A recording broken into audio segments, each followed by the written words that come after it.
Muy buenas. Antes de arrancar, lo primero es lo primero. Quiero dar las gracias, pero bien grandes, al blog La Playlist del Yeyo. Todo lo que vamos a contar hoy viene de su fantástico trabajo. Así que, con eso dicho, vamos al lío.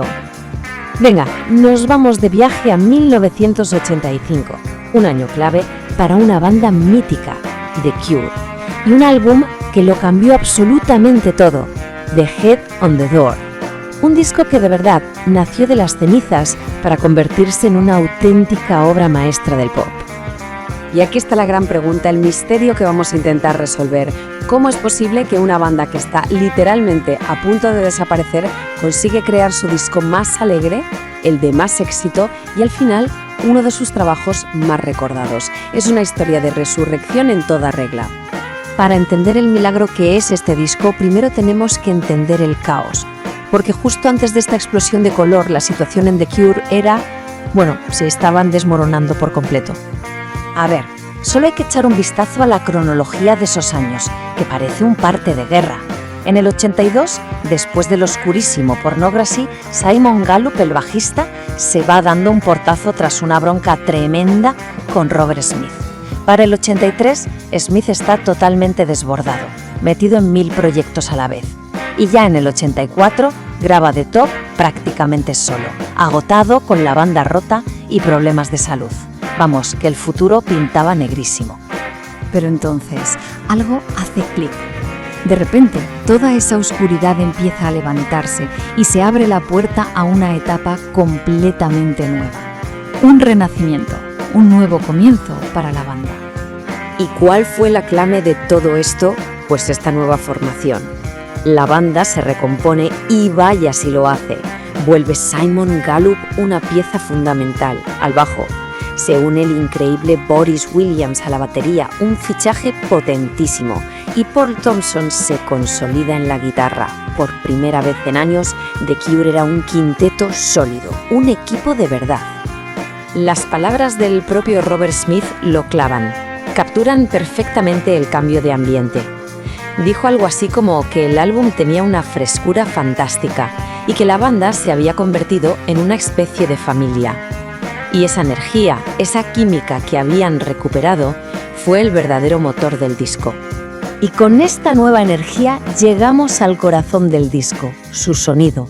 Aquí es donde crearon algo que se convertiría en su marca de la casa, esa dualidad que podríamos llamar el sonido feliz-triste. La fórmula es brillante. Por un lado tienes melodías pop superluminosas, pegadizas, con ritmos que te obligan a moverte. Pura energía. Pero si te paras a escuchar las letras, ¡boom! Ahí está la melancolía, la ansiedad, la sensación de pérdida, esa claustrofobia emocional tan típica de Smith. Es la receta perfecta de The Cure.